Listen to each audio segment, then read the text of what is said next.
नमस्कार श्रोताओं। आज प्रस्तुत है निर्मल कुमार दे की कहानी बड़ा दिल। निर्मल कुमार दे जमशेदपुर झारखंड के निवासी हैं। उनका जन्म 7 जनवरी 1958 को हुआ। अंग्रेजी भाषा और साहित्य में स्नातक हैं। विद्यार्थी जीवन से ही पत्रकारिता और लेखन में सक्रिय हैं। हिंदी, बांग्ला और अंग्रेजी में निरंतर लेखन कर रहे हैं। उनकी लघु कथाएं, कहानी, आलेख तथा कविताएं पुरस्कृत भी हुई हैं। साहित्यिक संस्थाओं तथा समूहों में उनकी विशेष भागीदारी रही है। निर्मल कुमार दे देश विदेश के पत्रों तथा पत्रिकाओं में छपते रहे हैं। आज हम प्रस्तुत कर रहे हैं निर्मल कुमार दे की कहानी बड़ा दिल। शहर के मुख्य पथ पर अपनी बाइंडिंग की दुकान पर उस्मान खान काम कर रहे हैं।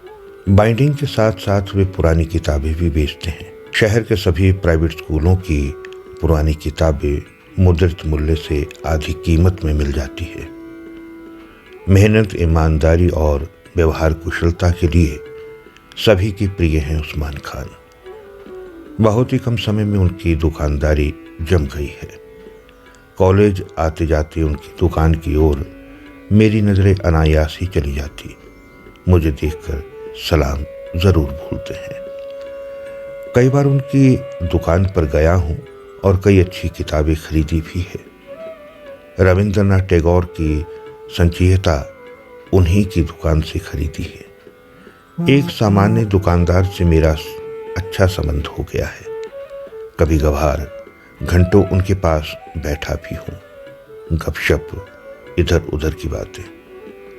उस्मान खान अपने बच्चों को भी शहर के अंग्रेजी माध्यम स्कूल में ही पढ़ाते हैं। उन्हें बड़ी तसल्ली होती है जब बच्चों की पढ़ाई और कैरियर से संबंधित उनके प्रश्नों का जवाब मैं देता हूं। मुझे भी खुशी मिलती है। रिटायरमेंट के 1 महीना पहले उनके पास जाता हूं और कुछ किताबें बधाई के साथ देता हूं। साथ ही बहुत सारी किताबें उन्हें दी। सर, आपने बहुत सारी किताबें मुझे कोई मूल्य लिए बिना ही दे दी। कुछ नई भी, कुछ पुरानी भी। फिर इस पतली सी किताब को बधाई के लिए क्यों दी? उस्मान खान ने कहा। उस्मान भाई, ये किताब किसी की उदारता की निशानी है।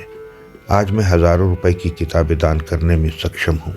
शायद ये संभव नहीं होता अगर कृष्ण कुमार ने ये किताब मुझे नहीं दी होती। मैंने कहा। सर, पूरी कहानी जानने की इच्छा है, उस्मान खान ने विनम्रतापूर्वक कहा।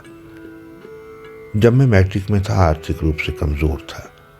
पिताजी की मृत्यु के चलते परिवार का सारा बोझ मां अकेले उठाती थी। पैसे के अभाव में मेरे पास ग्रामर की एक अच्छी किताब नहीं थी। मुझसे 1 साल सीनियर कृष्ण कुमार ने मुझे ये किताब देकर बहुत बड़ी मदद की थी। मेरी बातें सुनकर कृष्ण कुमार और मेरे प्रति उस्मान का आदर भाव उमड़ पड़ा। आप दोनों को प्रणाम सर, उस्मान खान ने कहा। उस्मान भाई, कभी कभी छोटी सहायता भी बहुत बड़ी होती है। आज मैं अंग्रेजी का लेक्चरर हूं। इस किताब से मुझे बहुत मदद मिली। मैंने कहा। सर, आपसे मैं बहुत प्रेरित हुआ। मेरी दुकान में अक्सर गरीब घर के बच्चे ही पुरानी किताबें खरीदने आते हैं। मैं आधे मूल्य पर पुरानी किताबें बेचता हूं। अब गरीब के बच्चों को 40% में बेचूंगा, उस्मान खान ने कहा। बहुत अच्छा उस्मान भाई, इस रहमत का फायदा आपको जरूर मिलेगा। मैं 2 दिन बाद आऊंगा, मैंने कहा। ठीक है सर, आप कभी कभी मेरे इस गरीब की दुकान में जरूर तशरीफ लाएं, उस्मान भाई ने शुक्रिया अदा किया। जरूर उस्मान भाई, आप मेरे मित्र के समान हैं। मैं तो अब गांव में रहूंगा। गांव में आज भी गरीबी और अशिक्षा है। मेरी इच्छा है गांव के लिए कुछ करूं। एक विद्यालय खोलने की योजना बनाई है। कुछ किताबें आपकी दुकान से भी खरीदूंगा। गरीब घर के बच्चों के लिए एक बुक बैंक खोलना चाहता हूं। वाह सर, बड़ा नेक इरादा है। मैं भी कुछ सहयोग करूंगा। उस्मान खान की आंखें चमक रही थी। अमीरों से बड़ा दिल तो आप गरीबों के ही पास होता है उस्मान भाई, मैंने कहा। उस्मान खान की आंखें उनकी विनम्रता बता रही थी। तो श्रोताओं, ये थी जमशेदपुर झारखंड से प्रतिष्ठित रचनाकार निर्मल कुमार दे की कहानी बड़ा दिल। आज के लिए इतना ही, फिर मिलता हूँ किसी कहानी के साथ। नमस्कार।